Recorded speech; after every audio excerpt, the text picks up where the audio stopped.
Hello everyone, কেমন আছেন সবাই? সবাই আশা করি অনেক ভালো রয়েছেন, সুস্থ রয়েছেন। আজকে আমি যে ভিডিওটি আপনাদের সাথে শেয়ার করতে চলেছি সেই দিনটা ছিল সরস্বতী পুজোর পরের দিন, মানে ভাসান দিনকার ভিডিও। ব্যানপাই চলে এসেছে, ব্যানপাইয়ের তালে তালে সবাই কিন্তু নাচানাচি করতেও শুরু করে দিয়েছে। ওইদিকে তো চিনি একদম নাচানাচি করতে শুরু করে দিয়েছে। এটা হচ্ছে একটা কাকু, আমাদের পাড়া সুকান্ত কাকু, খুব ভালো, সবার কার পরোপকারী কাকু। আর এই হচ্ছে আমাদের ঠাকুর মা সরস্বতী।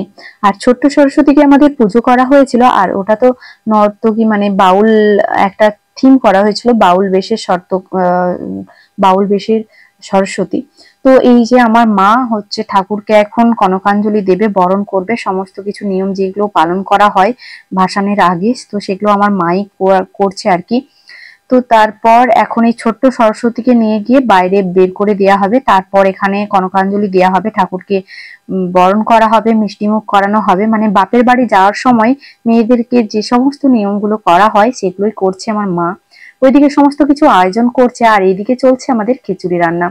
সত্যি প্রতি বছরই সরস্বতী পুজোতে খিচুড়ি খাওয়ার আয়োজনটা করাই হয় শেষ দিনকার, মানে শেষ দিনকে আমাদের পাড়া বা আশেপাশের পাড়াতে বা যারা আসবে সবাই এখান থেকে খিচুড়ি খেয়ে যেতে পারবে।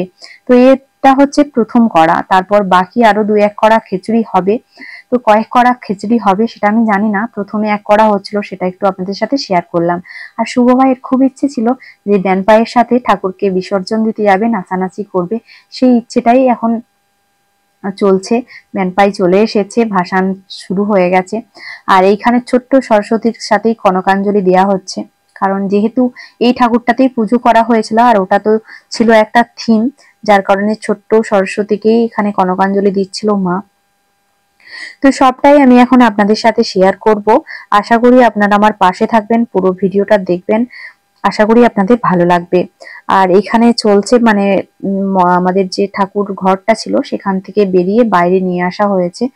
আর এই যে বড় যে থিমটা ছিল ওটাকে নিয়ে গিয়েও এখন ভাসান করা হবে, যার জন্য এই ঠাকুরটাকেও বের করছিল, প্রচুর ভারী আর বড় হয়েছিল, যার জন্য অনেক লোকজন লাগছিল যে এটা মানে একটা ট্রাক্টরে করে তুলে পুরো গ্রামটা ঘোরানো হবে, পেছনে সবাই নাচানাচি করে যাবে।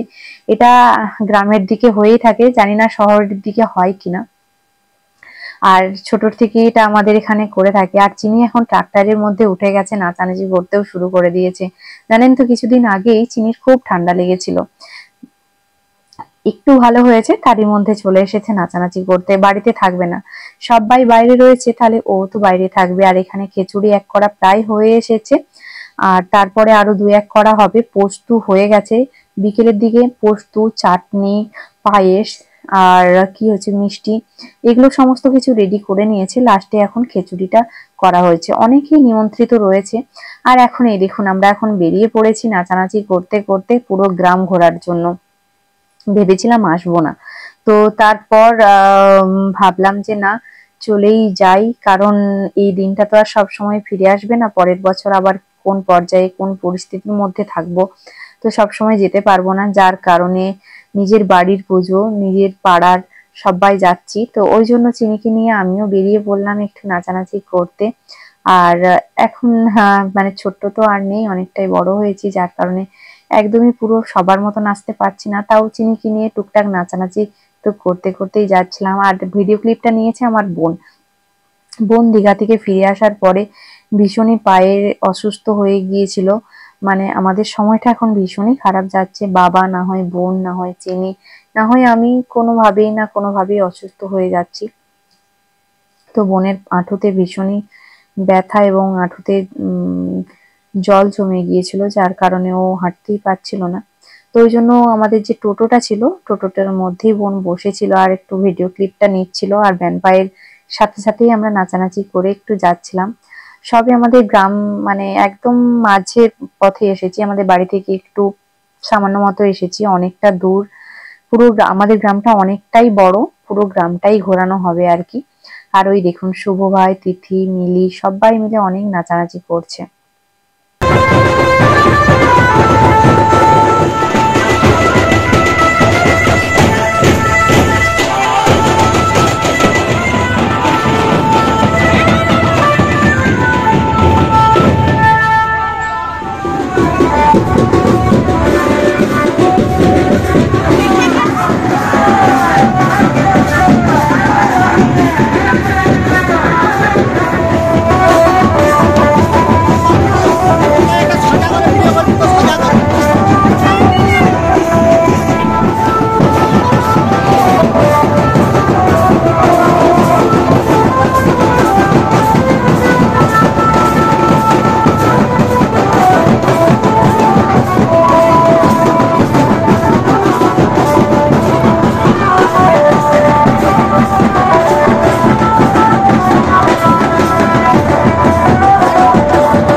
চিনিও কিন্তু কম যায় না নাচানাচি করতে, কি বলেন আপনারা। ও কিন্তু সম্মানে বেশিরটা টাইম রাস্তার মধ্যে নিজে হেঁটে এসেছে এবং নাচানাচি করেছে।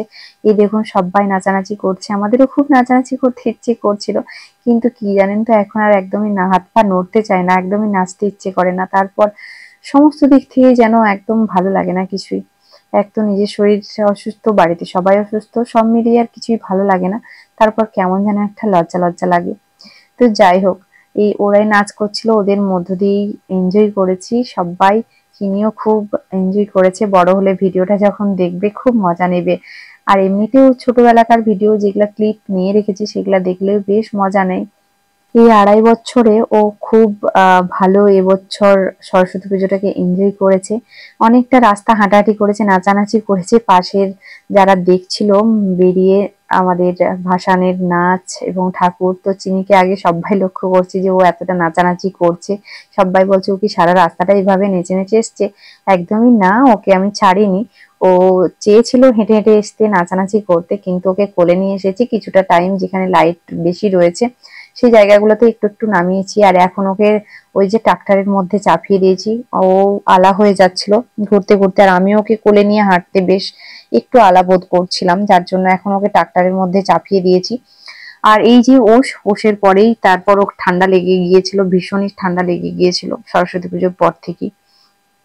তো যাই হোক, এখন নাচানাচি করে আমরা এখন বাড়ি যাব। আর আপনারা কিন্তু পুরো ভিডিওটা দেখবেন, আর কেমন লাগলো ভিডিওটি অবশ্যই কমেন্ট করে জানাতে ভুলবেন না। ভালো লাগলে লাইক করে দেবেন, আর নতুন বন্ধুরা অবশ্যই আমার চ্যানেলটিকে সাবস্ক্রাইব করে পাশে থাকবেন, সাথে কিন্তু বেল বাটনটি বাজিয়ে দেবেন যাতে করে ভিডিও নোটিফিকেশন আপনারা পেয়ে যান। আর এখন আমরা বাড়ি চলে এসেছি, এখানে চলছিল খিচুড়ি খাওয়া। তো সেই ক্লিপটাই একটু নিয়ে রেখেছিলাম, অনেক মানুষজন খিচুড়ি খেয়েছে, অনেক মানুষজন। তারপর লাস্টে আমরাও বসে গিয়েছিলাম, সবার শেষ এই যে আমাদের খিচুড়িতে এই মেনু ছিল, চিনিও বসে গিয়েছিল। চলুন আজকের ভিডিওটা এখানে শেষ করি, টাটা বাই বাই।